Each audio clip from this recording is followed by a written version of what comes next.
want me to have the camera mic on to hear your questions? No, you'll be able to. You have them wired there? Yeah, I got one. Beautiful. If That's you want to fine. hear your questions on the tape, Ralph. Do you want it, because I could just quick throw out my He'll question. hear it. if you He'll hear want. it on me. Okay. He'll hear it from me. I'll just yell that loud. All right. I'm not. All right. Let's roll, baby. You ready? Okay. Rolling? Cool. So, President Lincoln, thank you for coming here, meeting with us today. Tell me, how did you first meet your wife? Well, Mary Todd had come to live with relatives up in Springfield. The Edwardses, I was a friend of the Edwardses, often went to their home to have political meetings. I was a member of the Whig Party, the party Webster and Clay.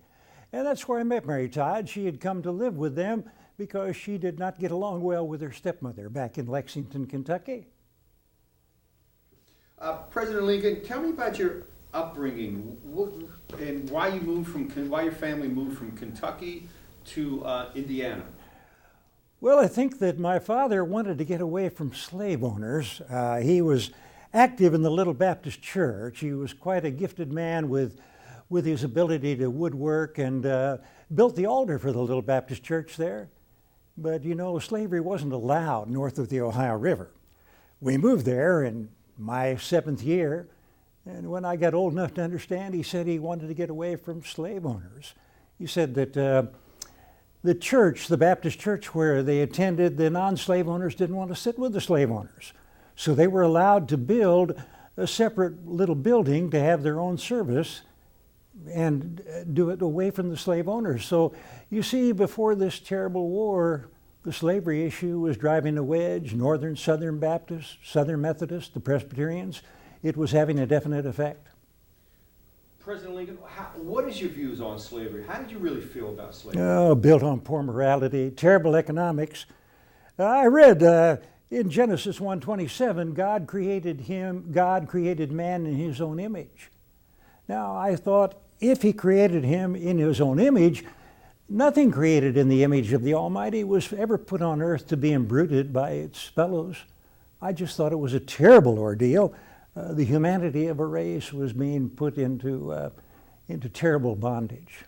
Mm-hmm. So when you put out the Emancipation Proclamation, why so late in your presidency? Why not earlier? Well, we had a great country. We were an example, democracy, majority rules, 31 million people in the country. 20 million lived in the North, 11 million lived in the South. The 20 million never wanted to divide this country. And the 11 million said, all right, because of slavery, we'll break away. So if free government can be broken up by the minority, then free government will never last. You would have to have a king, a dictator, a czar, an emperor. So when the abolitionists came to me after Fort Sumter and said, now's the time to free the slaves, I said, no, there's something greater than slavery. There's something greater than Abraham Lincoln or the man you look at first thing in the morning in the mirror. And it's called the American dream. We have a Constitution. That Constitution protects slavery in the South. We know this war is over slavery, but we say that we have a Constitution. We're trying to keep the South from leaving. So that's why I didn't emancipate. I didn't think I had the authority. I thought the Supreme Court would throw it out. Also, wasn't your reason for not emancipating was that you were fearful of losing the border states in the South? Well, even when we emancipated the slaves, I never did it in the border states. It was a military necessity, and that's how I claimed it. So, yes, the slaves in those border states were not touched by the Emancipation Proclamation.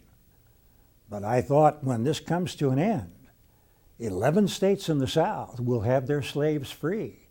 Now, how could 4 border states, Maryland, Delaware, Kentucky, Missouri, keep slaves in a great free country? They simply couldn't. So there would have to be an amendment to the Constitution. And that amendment, number 13, was pushed by me to get the Congress to sign it. So when you first ran for president, your platform was not to end slavery, from what I understand, but just not to permit it extending into the new territories? Because if we could keep it contained where we knew the Constitution protected it, we could eventually, I thought, get rid of it. But if we let it expand, then we would become a slave nation. So in 1854, when I stood against the expansion of slavery into the Northwest Territories, I got the wrath of the South, and I got a following in the North. So Would you consider yourself an abolitionist? No, no. The abolitionists were extreme. I hated slavery as much as John Brown. But look what John Brown did at Harper's Ferry. That was no way to fight slavery, to go with a mob and go to the streets. I wanted to work on slavery through the courts and the Congress, legitimately. So we had the same motive, but the approach was different, and I always felt uncomfortable with abolitionists. How did you ever become known as Honest Abe? Two stories about that. In my New Salem years, I was a storekeeper, and a lady overpaid me 3 pennies, which would have bought a pound of pork. And so I returned those pennies to her home, and knowing that she and her husband had 3 boys and they needed that money. And she circulated that story. The other story comes and legitimately from the Republican convention in Chicago in 1860, when they woke up the next morning after my nomination and realized they had chosen a candidate that nobody knew, especially back east. And they needed a name. Tippecanoe and Tyler too had worked very well, so they thought some kind of a nickname, Abe for Abraham. And they knew as an attorney, I always met with my clients the first day and said, now if you can settle this case outside of court, you're going to save my fee. Most lawyers wouldn't do that. So that's where Honest came from. So they put Honest Abe on me to get me known around the country more rapidly in time for the November election. Mm-hmm. Very good. What about when you became president, you hired a team of rivals as for your cabinet, people who were opponents to you and enemies of yourself. Why would you hire enemies and opponents to in your cabinet to make policy with you? I was looking for the best men possible.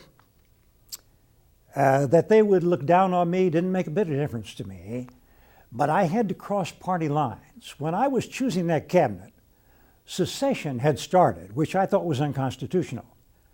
If there was going to be a war, I couldn't just have it a Republican war. There would have to be bipartisan support. So if you look at my cabinet, I had 4 Democrats and 3 Republicans in it. And the 3 Republicans had all been old opponents of mine within the party, but they were the gifted ones. They were the ones that would say to me what they thought. I didn't want a cabinet meeting to be, yes, Mr. Lincoln, we're here for you. No, I wanted arguments, I wanted new ideas. But when we walked away from that table, we had a consensus of opinion that we were all going to be working on the same line. And we didn't have to come back to the boss to get the idea. To rejuvenate that, we could or reinforce it. We thought that we had reached that consensus at the meeting. Very good. President Lincoln, you're really known for telling a lot of jokes and stories. Do you think it was inappropriate for a president to tell so many jokes and stories? Oh, that'll have to be in the eyes of the beholder. That's how I relieve my pressure. I whistled down sadness out on the frontier by telling stories at the old country store. I could tell stories in a courtroom to try to make a point with the jury. And you know, I had so many people coming to me for appointments that wanted appointments for their friends. I couldn't give them all. But if I could tell them a little story in saying no, they'd walk away chuckling and not feel so bad about not getting that appointment. So I used humor. I use it sometimes just to keep from crying, really.